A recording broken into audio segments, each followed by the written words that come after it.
Olá pessoal, muito bom dia. Aqui professor Kennedy Francis chegando para mais uma videoaula de tratamento de esgoto. Estamos aqui, Rafa e eu. Bom dia, Rafa, seja muito bem-vinda. Os demais estão todos aperreados com o seminário de Cosme, né? Estão cansados, estão com sono, né? Por favor, viu, minha gente? Olha, não morre mais não, já apareceu mais outro. Paulo Rubens. Muito bem. A sorte de vocês é que eu tenho um bocado de coisa para corrigir, viu? Senão eu ia pedir a Cosmo para ser banca do seminário de vocês, só para deixar vocês um pouquinho mais loucos.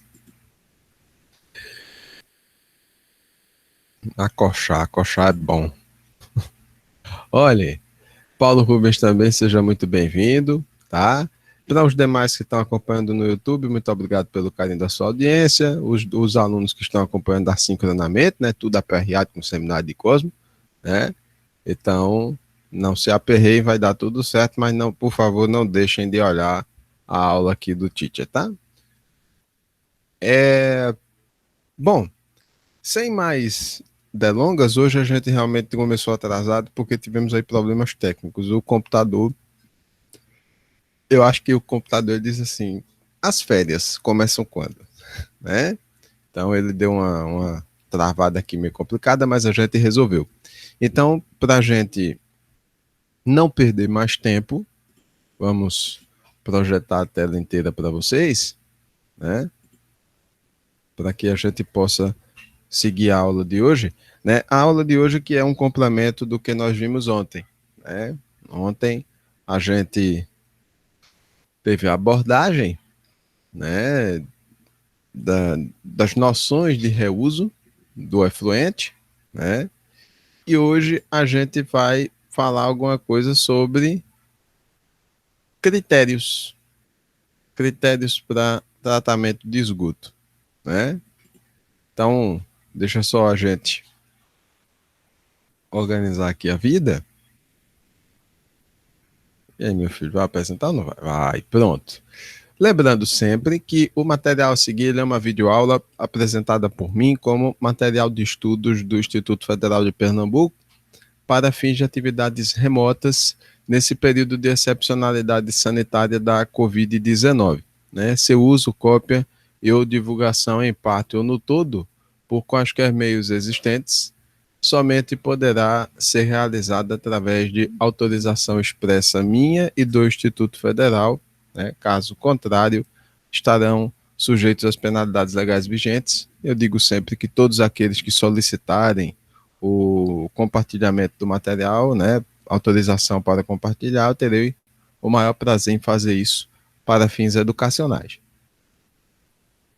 Veja, hoje, em continuidade ao que a gente abordou ontem, e dentro daqueles assuntos, né, que vão marcar o encerramento da disciplina, né, a gente vai tratar dos critérios para se escolher o processo de tratamento de esgotos mais adequado. Né? Vejam que ao longo da disciplina nós vimos, né, todos os processos. Né? Olha, mais gente pedindo para entrar, não vou deixar ninguém do lado de fora. Né? Cadê? Olha aí, Tom chegando. Muito bom dia, Tom. Seja bem-vindo. Então, veja, nós vimos na disciplina, certo? É, todos os tratamentos, né? Desde vejam que o plano, né, a ementa da disciplina para vocês, ela é muito bem construída, muito completa, né? Porque a gente começou tratando da necessidade do, né, o que é o esgoto efetivamente, a sua composição, né? Depois a gente veio passando pela necessidade que se tem de tratar o esgoto, por que a gente trata, os mecanismos que ocorrem dentro do tratamento de esgoto, principalmente as questões de decomposição da matéria orgânica, E aí a gente veio passando por todos os tipos, né? Como é que está colocada a rede de tratamento e as soluções de tratamento, né? Vimos as soluções individuais, né? Fossa séptica, vado de infiltração, né? Filtro anaeróbio e todas as etapas que compõem os sistemas maiores, né? Aí veja, diante de todos esses sistemas que nós temos colocados na literatura, que nós vimos na disciplina, a gente precisa saber que não vamos usar todos, né? Que um vai resolver a nossa demanda, tá? Vai resolver o que é que nos aflige quanto ao esgoto que a gente tem que tratar, ok? Aí eu tenho um efluente com determinadas características, preciso tratá-lo.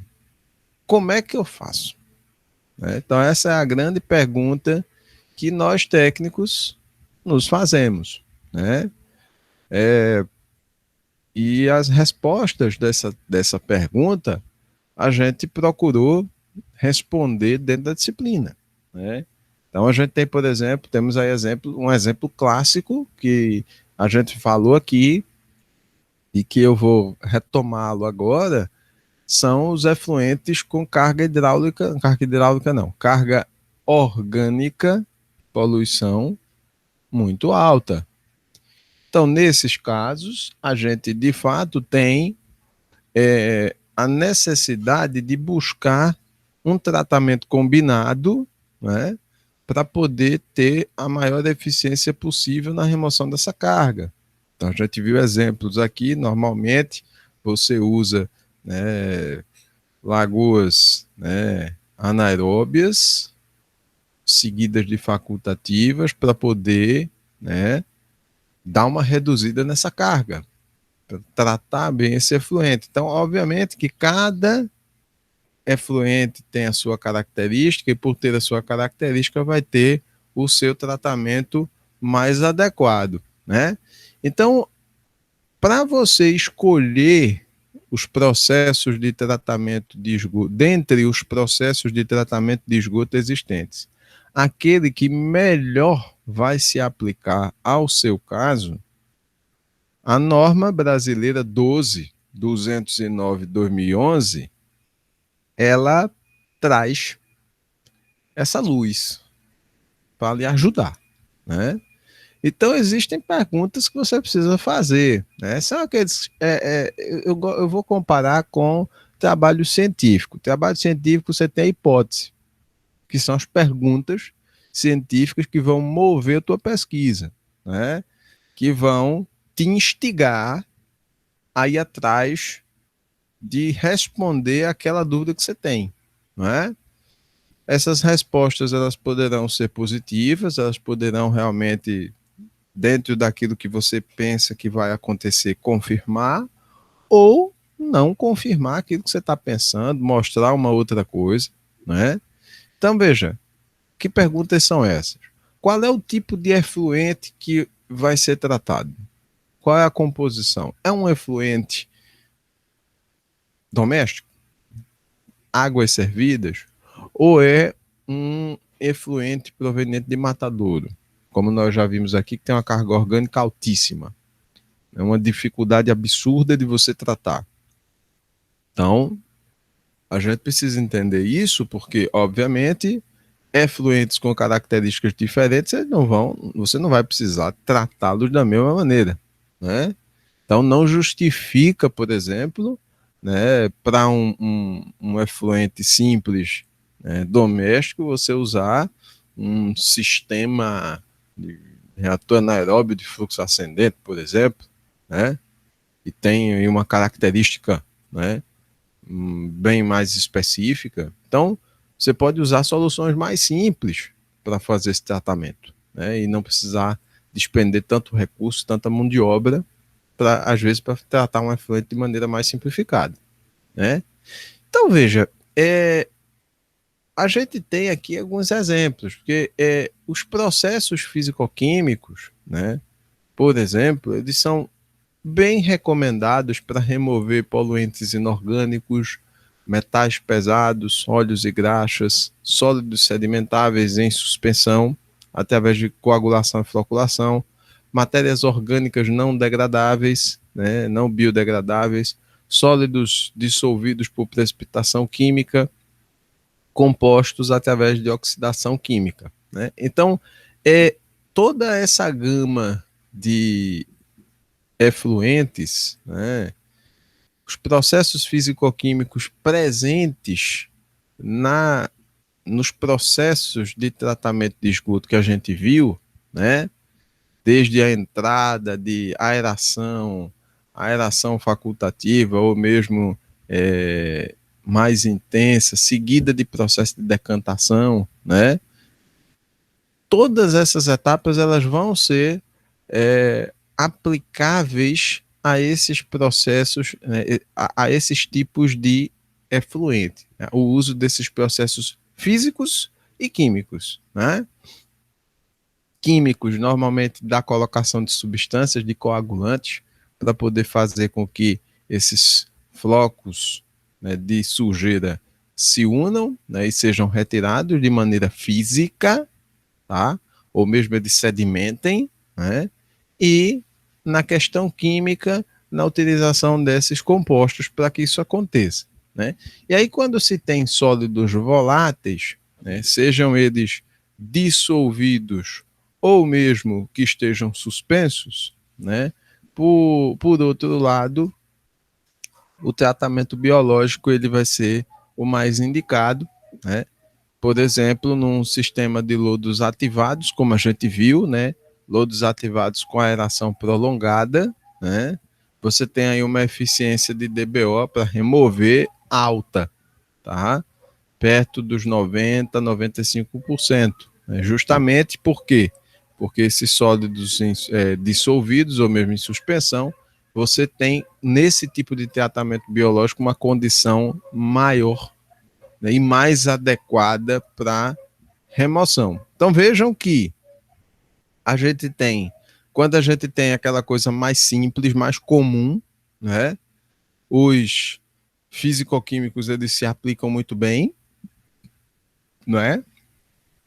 E quando você tem uma coisa mais apurada, algo mais específico, aí você precisa se lançar a mão de tratamento biológico, né? Então vejam que são formas de tratamento distintas para tipos de efluente com características diferentes e que, né, por exemplo, não faria muito sentido você pegar, né, sólidos sedimentáveis, você colocar para aplicar um tratamento biológico, não teria a mesma eficiência. Então você tem que ter essa condição de questionamento mesmo, de análise do efluente que você tem e dos sistemas que você dispõe para fazer o melhor casamento, tá? Intensidade da rotina operacional, né? Porque tratamento de esgoto, ele não trabalha só, né? Claro, o processo em si, ele vai acontecendo de maneira automática, mas sempre você tem que estar, né? Como diria vovó, numa expressão assim, bem dos tempos dela mesmo. Tem que ficar pagiando o sistema, né? Olhando, observando o seu funcionamento de prontidão, tá? Para que ao menor sinal de anormalidade, você, enquanto técnico, haja de maneira imediata, ok? Para garantir que não pare o processo, né? Que as alternativas auxiliares sejam rapidamente acionadas, né? Então, qual é a intensidade da rotina, né? Esse tratamento de esgoto que você vai escolher, beleza, ele se adequa vamos dizer que mais de uma alternativa de tratamento se adeque ao efluente que você quer. E aí o critério que vai definir a escolha, de fato, vai ser o quê? o quão intensa a operação vai ser. Temos um tipo de processo, né, que, todo dia você vai ter que estar lá observando isso, observando o funcionamento, vendo se está tudo ok. Enquanto que a outra, já não precisa tanto disso, já tem um controle, um funcionamento mais automático, com boa eficiência, e o controle precisa ser semanal, por exemplo, né? Então, é uma forma, né? É um critério a ser avaliado. Mas também você precisa observar a eficiência, porque às vezes por mais que o processo de tratamento você só precisa estar lá semanalmente, mas quando você compara em termos de eficiência, o que tem o controle diário é mais eficiente. Então, às vezes, é mais interessante, mesmo que você precise estar lá todo dia, que o, o processo de operação com controle diário seja escolhido, né? Normalmente, né, na maioria dos casos que a gente tem no Brasil, em estação de tratamento você tem que estar todo dia lá, né? Por quê? Porque está funcionando exaustivamente, então está sempre ocorrendo tratamento, e aí a chance de haver algum tipo de falha ou coisa parecida, ela vai existir de maneira maior, né? Então você tem que estar sempre pronto para atender essas demandas, né? Consumo energético, isso é muito importante. Não adianta nada você ter o processo é lindo, mas tem um consumo altíssimo. Normalmente, todo e qualquer processo de tratamento de esgoto ele vai ter um consumo elevado de energia, porque você tem o uso de maquinário pesado e que demanda força, né? A demanda energética é grande. Você tem aeradores, bombas para recircular o efluente, elementos eletromecânicos associados, então tem tudo isso, né? Então você precisa, no próprio dimensionamento, na escolha, pensar realmente muito bem nesses critérios, porque deixar de consumir energia não vai. Se você for um processo grande, né, obviamente, se você considerar um tanque séptico, aí é outro departamento, né? Consumo não existe, tá? Mas para processos maiores de tratamento de esgoto, de fato, você precisa saber que, vai consumir energia de todo jeito, mas qual é a forma mais eficiente? Qual é a disposição, né, que você tem desse, não, aqui eu consigo num tanque só, como nós já vimos, fazer todos os processos. Ótimo, você já reduz, coloca um sistema de tratamento de enxuto reduzido, não é? Então, já é uma coisa bacana, né? Geração de subprodutos, né? O quanto de lodo você vai gerar no processo? Você vai gerar muito lodo? Gerar muito lodo implica como nós já vimos, numa preocupação que você tem que ter de como vai ser tratado esse lodo, né? À sua disposição. Você tem alguma previsão, considerando, obviamente, a característica que ele tenha de aproveitamento desse lodo, como nós vimos na aula, né, nas aulas passadas. Então, veja isso. Está gerando muita escuma, normalmente, geração de escuma é normal, mas em excesso, né, pode ser algum reflexo de alguma falha nas partes iniciais do processo de tratamento, né? Odores e gases, principalmente, óbvio que em alguns casos você vai existir, mas não é interessante que haja. É um indicativo, por exemplo, de má operação no processo, né, do processo de tratamento. Então você tem que observar tudo isso, né? Mas principalmente o lodo. Vai gerar muito lodo no processo, né? Porque depois é algo que você vai ter que resolver. Custo operacional, vai juntar tudo isso, né? Porque, obviamente, quando a gente também fala no lodo, né, você vai ter que destinar isso em algum lugar. E para destinar, custa. Não tem almoço grátis. Então, tudo isso, toda a junção da intensidade da rotina operacional, se você vai precisar de gente lá todo dia, 24 horas por dia, em turnos de revezamento, se vai ter uma quantidade de equipamentos que consuma energia, né, em níveis elevados, né? Então, tudo isso vai juntar. E aí, obviamente, que no cabo ao fim, o fator primordial, né, que vai definir o processo de tratamento a ser escolhido é a plata, é o dinheiro, é quanto tu vai gastar, né? Quanto você tem disponível para gastar, né? E quanto você está disposto, né? Porque nem sempre, se você está com dinheiro disponível, você vai estar disposto a gastá-lo, né? Então tudo isso precisa ser avaliado, né? É uma coisa também importante, a sensibilidade a problemas e falhas operacionais, né? É, o sistema, quando ocorre uma falha, né? Por exemplo, faltou energia, ele está pronto para isso, né? Se faltar energia, ele vai perder muito a sua eficiência? Se sim, aí você tem que, por exemplo, lançar a mão de outra. Ah, mas o sistema ele é extremamente sensível, mas eu preciso dele de todo jeito. Então, aí é uma coisa que precisa ser vista.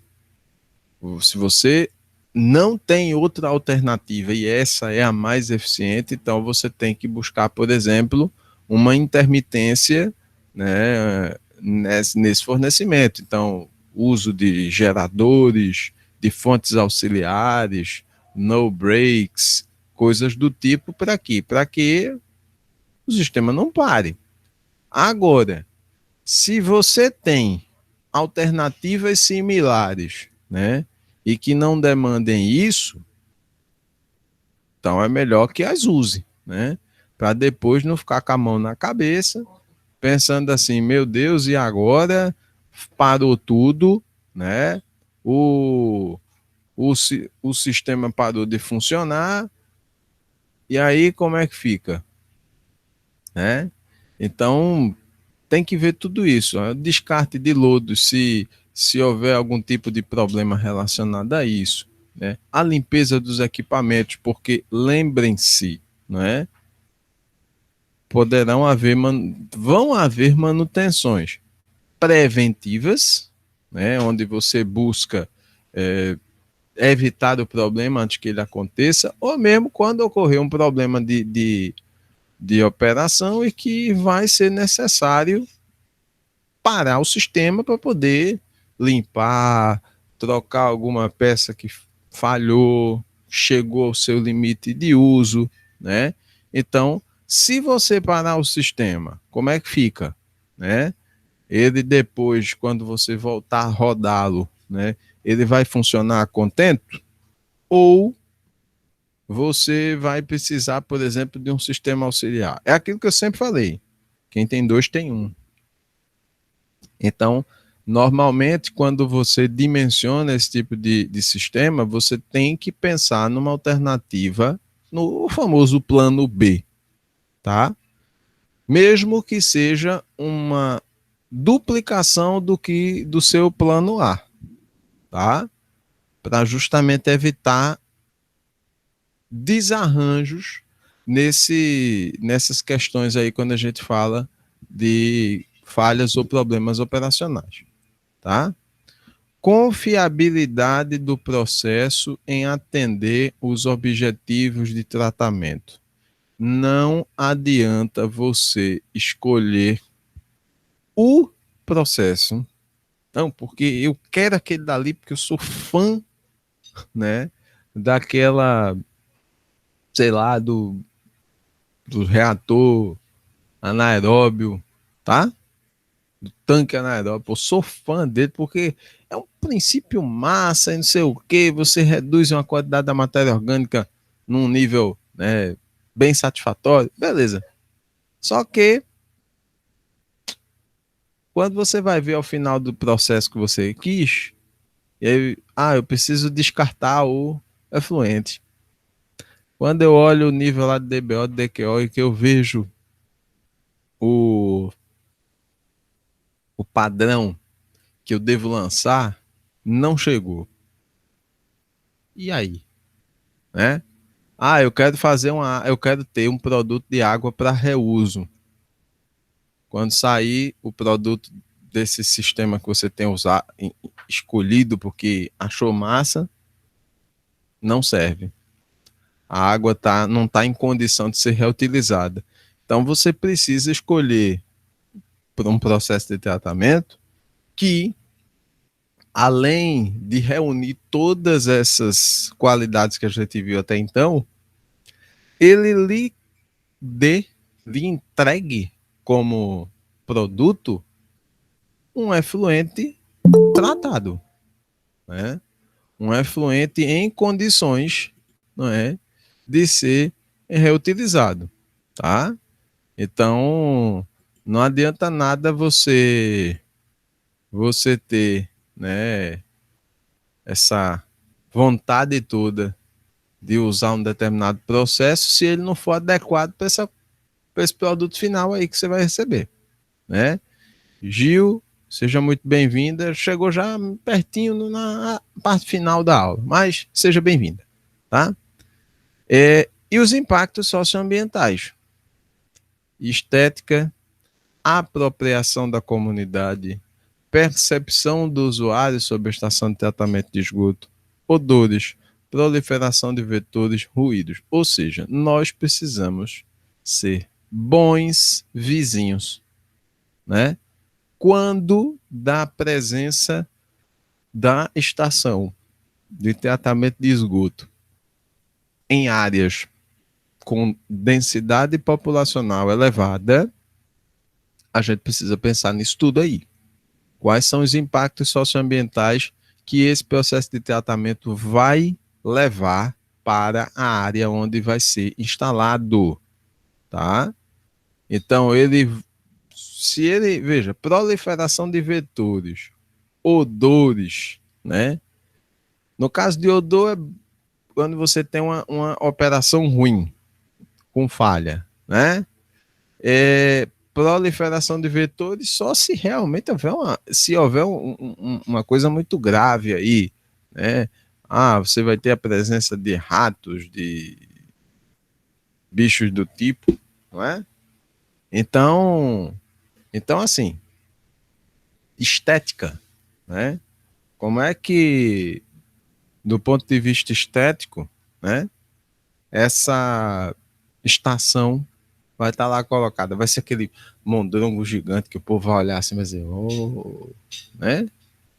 Então, a percepção das pessoas, essa coisa dos odores, ela é muito séria, porque a estação de tratamento do Cabanga, ali, né, próximo ao Rio Mar Shopping, né, hoje nem tanto. Hoje diminuiu bastante, acredito eu, pela construção, se eu não, pelo que eu vi assim de passagem, né, eles colocaram lá reatores anaeróbio de fluxo ascendente, né, que ali você não vai ter odor nenhum totalmente fechado, né? Mas antigamente você tinha, quando passava ali no Cabanga, era um negócio complicado, né? Muitos odores, né? Obviamente que a gente sabe que é característico de estação de tratamento, principalmente na entrada, né? Na chegada à estação, o esgoto ele vai chegar fresco, né? Então ele não vai chegar com odores lá muito agradáveis, né? Mas era demais, né? E hoje a gente já vê, por exemplo, uma grande evolução nisso, né? Aí veja, aqui para a gente chegar na parte do encerramento da nossa aula, a gente tem um exemplo, né, A gente tem um exemplo aqui, sim, avançado, pode seguir, filho. Não é possível que eu não possa mostrar para vocês os métodos de tratamento. Ha, ha, ha. Ô, rapaz, é uma pena. Eu vou fazer o seguinte, eu vou tentar, certo? Acessar por outra via e vou mandar para vocês, tá certo? Mas aqui no Etis Sustentáveis, ele coloca uma lista de métodos de tratamento de esgoto normalmente utilizados, né? E que ajudam muito a definir essa coisa da escolha, né? Então, até que ponto você pode escolher um tipo de tratamento de esgoto, né? Quais as recomendações, né, mais que se dá normalmente para ajudar o técnico a fazer essa escolha. Eu vou tentar buscar esse texto, né, em outro formato para encaminhar para vocês, tá bom? Infelizmente, coisas do ao vivo, né? Então eu quero saber se tem alguma dúvida, né? Angústia, lamentação, se está tudo certo, tirando o seminário de Cosmos, está todo mundo doido aí, né? Acho que não, né? Pelo visto, tá tudo tranquilo. Cadê? Deixa eu olhar o chat aqui. Angústias apenas. Bom, segundo o Gil, tá tudo tranquilo. Então eu vou fazer o seguinte, para você do YouTube, eu quero agradecer demais o carinho da sua audiência, né? Se você curtiu o conteúdo ministrado aqui, né? Dê o joinha, tá certo? Se inscreva no canal e clique no sininho para ativar as notificações e receber todo o conteúdo que a gente for postando, tá bom? Estamos encerrando por aqui. Um grande abraço e até a próxima aula. Tchau, tchau.